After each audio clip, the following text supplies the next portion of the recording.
આગળ વધીએ આપણી સાથે હવે જોડાઈ રહ્યા છે ઇક્વિટાસ સ્મોલ ફાઇનાન્સ બેંકના મેનેજમેન્ટ જે આરબીઆઈની અનાઉન્સમેન્ટ્સ આજે આપણે જોઈએ એસએફબીઝ માટે એની પર ડિસ્કશન કરવા માટે કંપનીના એમડી અને સીઈઓ પીએન વાસુદેવન જોડાઈ ચૂક્યા છે.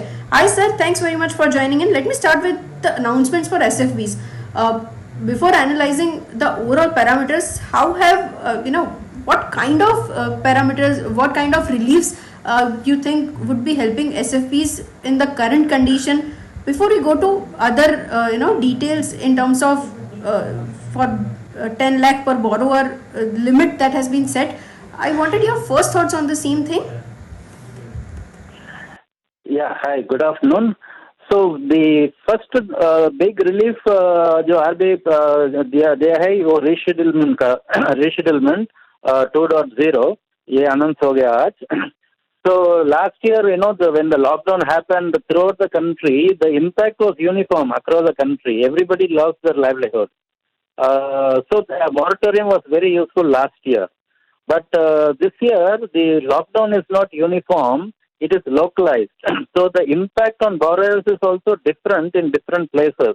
So इसलिए जब हम आरबीआई से मीटिंग हुआ था एसएफबी के साथ, उस मीटिंग में भी हम रिक्वेस्ट किए थे कि मॉरेटोरियम के बिना रीशेड्यूलमेंट तो अच्छा होगा, so that we can customize our response to the borrowers based on the level of impact on each borrower.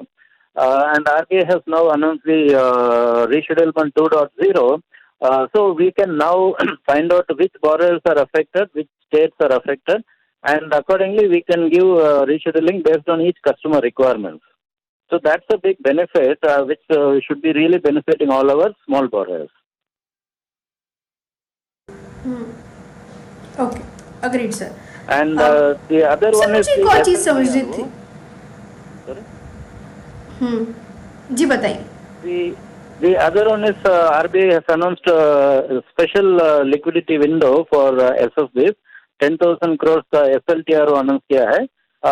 वो रिवर्स रेपो रेट 4% में हम बारो कर सकते हैं आरबीआई से. And on lending less than 10 lakhs पर बोरोवर ऑन लेंडिंग के लिए वो बारो कर सकते हैं आरबीआई से. That's again a good benefit because SFBs almost 70-80% of all our loans are less than 10 lakh rupees. So that's our target segment of borrowers. So that will help in terms of lending money into the small borrowers who are affected by the pandemic. And third scheme announced by RBI for SFBs is on lending to small microfinance companies up to 500 crores of size microfinance companies will be classified as priority sector loan for SFBs. तो आज as of now जब SFB micro finance companies के लिए land कर रहा है वो हम पीएसएल नहीं मान सकते हैं. They are not classified as PSL, but now they have said that up to 500 crore MFI companies if we lend it will be classified as PSL, so that will help us to lend more to the small MFI. Okay, sir, I wanted to understand one more thing in terms of when we are talking about classifying SFBs and MFIs towards lending to priority, classifying it into a priority category, how would that give a thrust to the rural kind of growth that we are looking on? Can you help me out with those numbers? How is rural shaping up? Because last time when we had a discussion, clearly there was a mention that rural is picking up more faster than the kind of semi-urban and urban markets are picking up. A quick comment on that front from your side. Yes, see, last year rural was practically not impacted at all. Practically. This year, this wave 2 is also spread to semi-urban and rural areas. But the impact is still lower than in cities. Cities, though, the impact is really high on wave 2, but the impact is lesser in rural.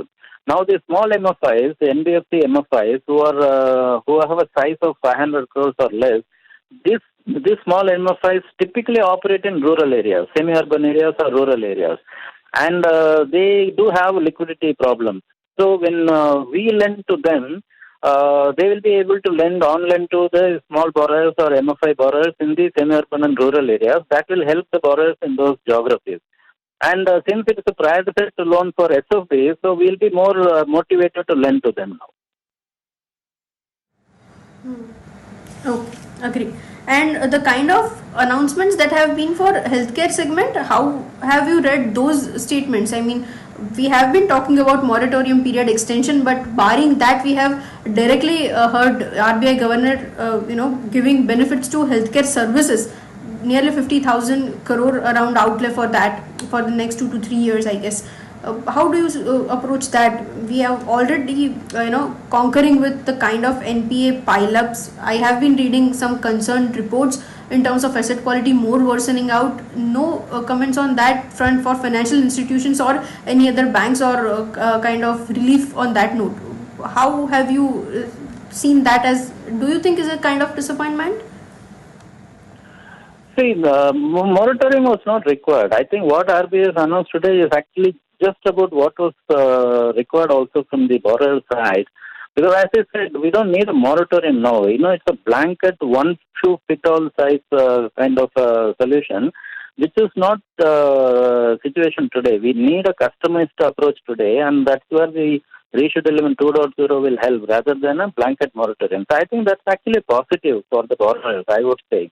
And the 50,000 crore limit that RBI has announced for lending COVID loans, as they have announced, COVID loans to everyone connected with healthcare, hospitals, laboratories, and even logistic transporters who transport medical equipment, equipment manufacturers, and even patients, lending to a patient. Individual health loans to individuals, all of that will qualify under the 50,000 crore limit, and they are all will be treated as PSL for the bank. So that will be a good benefit for the banks.